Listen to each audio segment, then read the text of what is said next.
what the signing of the 500 million Indian Maldives mega infra project means.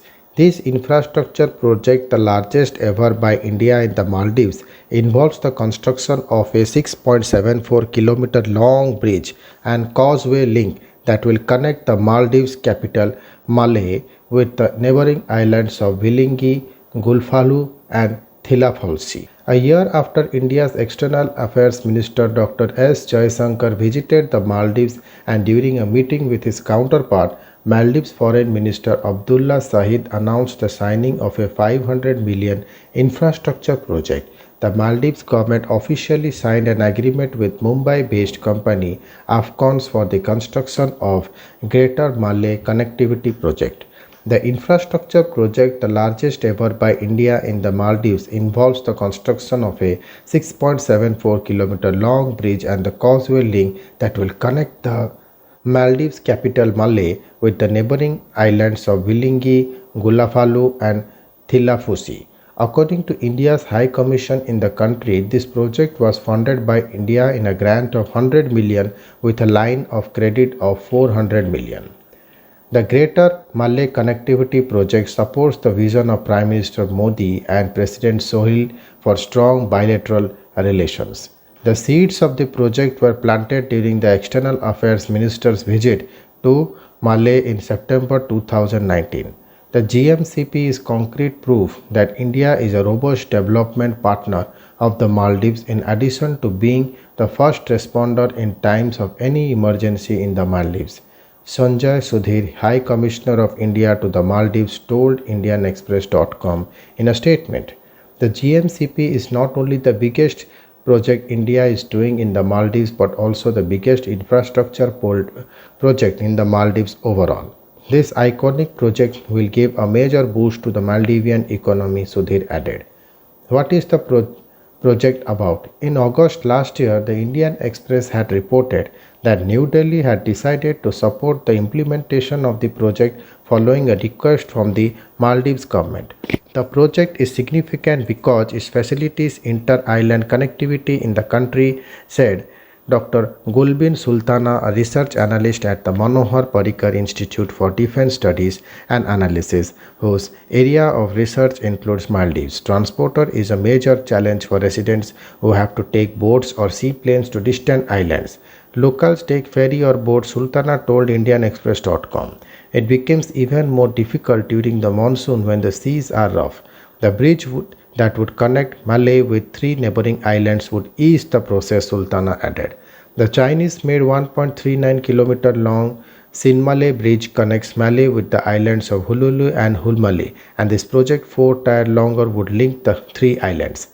Why is it is needed? Close to 40% of the entire population of the Maldives lives in Malay, that has an area of approximately 8.30 square kilometers, making it one of the most densely populated cities in the world, according to research by the South Asia Center at the University of Pennsylvania. It is very congested and the land is a major issue. There is very little scope for Malay city to expand, explained Sultana. This prompted the current government in the Maldives to consider decentralization and the development of other inhabited islands by equipping them with civic facilities like hospitals and other institutions that would incentivize people to relocate to other islands, reducing the burden on Malay. With this bridge, transportation and connectivity to the capital city would also improve, opening up an alternative route for transport that has been a persistent issue for the country's people. Why these islands? In the island of Gullifalu, a port is at present being built under the Indian Line of Credit. Located some 6 kilometers from Malé since 2016, the island has been promoted by the Maldives government as a strategic location for manufacturing, warehousing and distribution facilities due to its proximity to the capital city. Back then, the government had also worked on installation of basic infrastructure, high load capacity roads, water and sewage system, telecommunication networks and electricity grids. Located 7 kilometers from the capital, the artificial island of Thilafasu was created and designated as a landfill in the early 1990s to receive garbage created mostly in Malé. Over the past 5 to 6 years, the government began management of waste more effectively by using modern waste disposal methods instead of the original landfills. That coincided with the establishment of industrial manufacturing and warehousing facilities on this island that transformed it into a major industrial zone. The Maldives has plans of expanding industrial work on Thilafusi, making this bridge connectivity to the capital indispensable for the transport of employees and other services. The finances. After a 5-year grace period, the interest rate is 1.75% and the Maldives has to repay it over a 20-year period. Of the 500 million, 100 million is a grant while 400 million is the loan. India is investing so much, and so we see the current government justify India's loan as less expensive and more transparent, unlike China, said Sultana in a reference to Beijing's debt trap diplomacy. Last year, when the agreement was first announced, former President of Maldives Mohammad Nasir, who is the current Speaker of Maldives Parliament, had pointedly referred to China's loan to the previous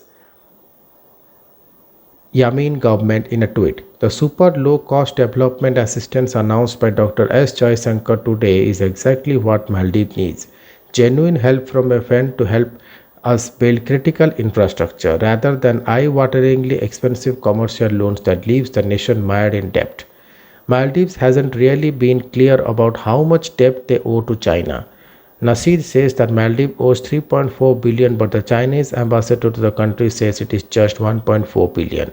Sultana said, the 500 million has been given only for the Greater Malay Connectivity Project, with several millions of dollars committed by India for other community-focused projects in the country.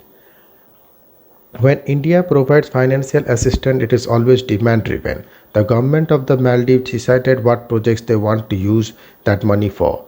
Plans for the Greater Malay project that date back to 2013, around the time the Chinese restarted work on the Sinamale Bridge after a brief pause. When the Soiri government came into power in 2018, India expressed interest in working on the project along with the port in Gulifalo. If India doesn't do this, someone else would have done it, most likely China, explained Sultana. All that is at stake.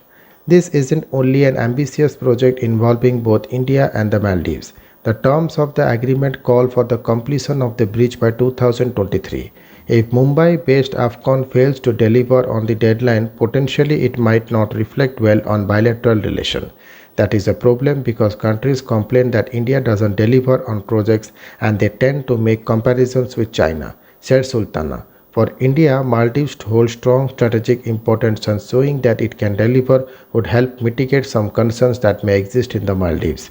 Then there are also 2023 presidential elections and the 2024 parliamentary elections in the Maldives. Recently, the India-friendly ruling Maldivian Democratic Party has witnessed a split, divided between Nasheed supporters and the Soli loyalists.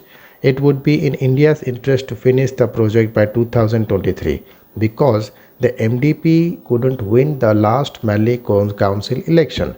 Malay is a major seat because 40% of the population lives there. Sultana said if the opposition PPM were to come to power, it would be a cause of concern for New Delhi because they are known to be more friendly towards China than India. Even otherwise, it is India's interest to show that they can meet deadlines. Thank you.